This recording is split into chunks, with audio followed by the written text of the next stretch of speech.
I have a love-hate relationship with time travel stories. The characters go back in time trying not to change anything, a ridiculous premise because every small action has some sort of effect. And when that random extra, the red shirt in Star Trek terms, when the red shirt gets killed, we're somehow supposed to believe that person's death doesn't change the future, that their life didn't leave ripples. We are all time travelers, not in the sci-fi sense, but everything we do, every moment of kindness, every act of presence ripples out into the future in ways we can't predict. So let's step into our time machine and travel back 56 years to witness a moment where one person, simply by being fully himself, changed the future. Imagine we're in 1969. No smartphones, no computers, lots of polyester clothes. A hearing room, a skeptical senator, and one man who speaks directly from his heart. PBS funding is about to be slashed. The room is tense. The man deciding its fate is Senator John Pastor. Sitting opposite him is a quiet, soft-spoken man, just a man who tells stories to children. Fred Rogers doesn't try to convince Senator Pastor. Instead, he speaks gently. I give an expression of care every day to children to help them feel that they can count on me, to show them that feelings are mentionable and manageable. At first, Senator Pastor is skeptical. He's been dismissive all morning. But as Mr. Rogers continues, explaining how his show helps children navigate emotions, teaches them self-worth, something shifts. The room softens. And then Pastor interrupts him. I'm supposed to be a pretty tough guy, he says, but this is the first time I've had goosebumps this entire hearing. He pauses, then nods. You've got your $20 million. Mr. Rogers wasn't strategizing. He wasn't trying to control the future. He was simply present with his unwavering commitment to kindness and care. We stepped into a pivotal moment in history, although maybe not as earth-shattering as the moon landing.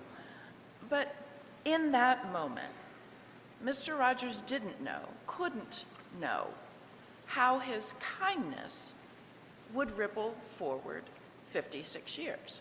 That millions of children, including me, would grow up hearing his voice, reminding us that we matter, our feelings matter, that kindness matters. But here we are today, proof that his moment of integrity had an impact. Now let's step out of that room in 1969 and step into today.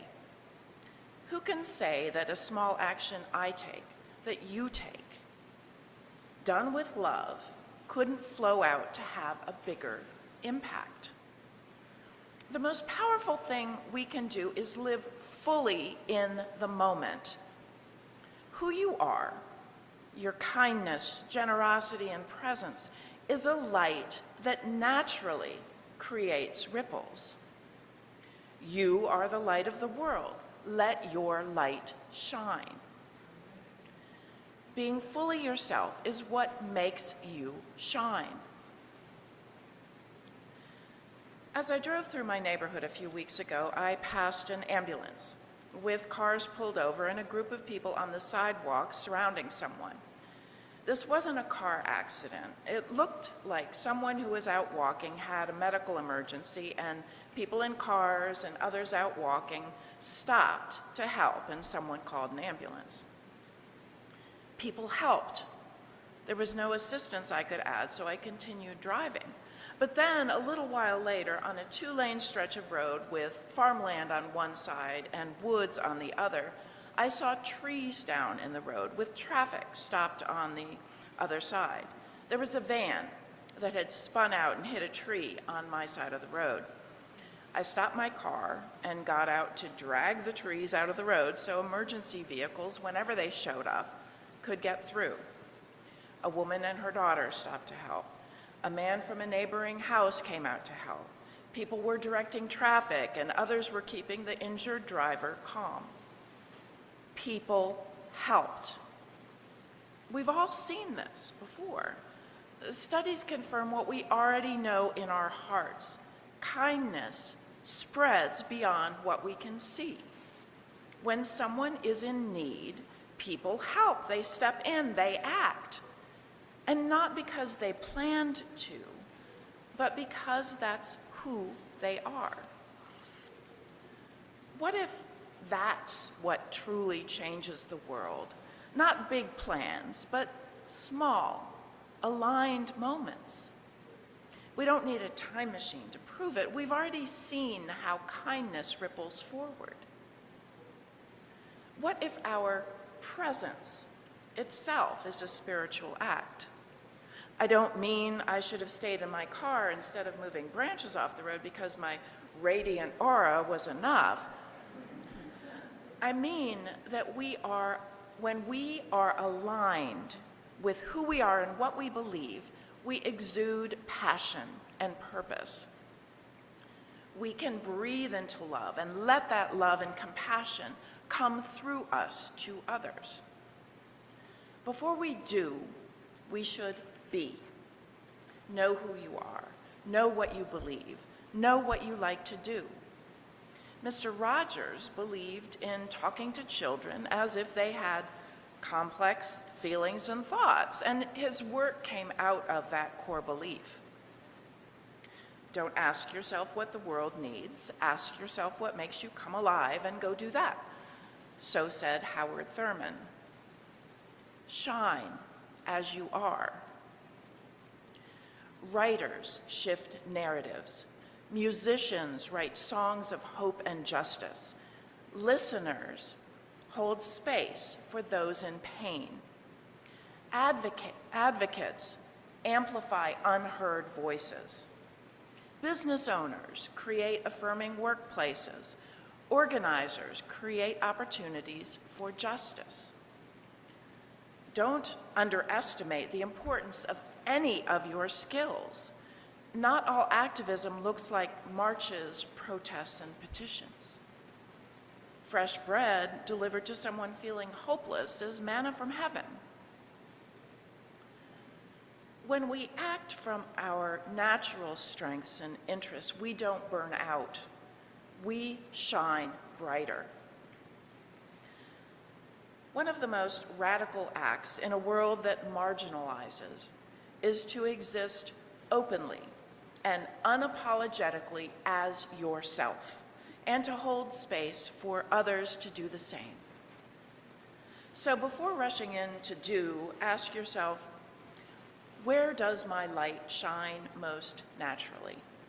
How can I move through the world in a way that reflects my deepest values? First, be, then do. It's tempting to believe that we have to strategize, plan, and act, all very to-do list kind of activities, to bring ourselves into a brighter tomorrow. But maybe, like Mr. Rogers, we don't need to know and carefully plan all the time. Maybe sometimes showing up fully with love and kindness is enough. We don't know the ripples that could come from being fully present in any given moment, acting with love, being kind and caring, speaking from your heart, listening intently to another's perspective or another's pain. If we could fast forward 56 years from now, what will people look back and see? Imagine it's the year 2081. A woman stands on stage. Maybe she's a scientist. Maybe she's a humanitarian. Maybe she's the president. Whoever she is, whatever she does, she talks about the impact of her work and how she started. She says, "This work wouldn't have been possible without the people who shaped me, many of whom never knew the impact they had. There was the teacher who first sparked my curiosity, who told me my questions weren't too big or too bold. There was the neighbor who encouraged me to dream beyond what seemed possible. And there was the friend, one of the bravest people I've ever known, who showed me what it meant to live unapologetically, to stand in truth, even when it was hard. Their presence, their kindness, and their courage set off ripples that carried me here to today."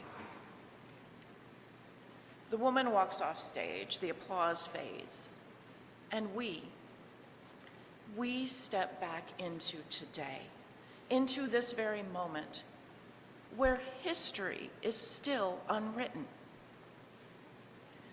We don't have to strategize or force the future. We just have to be.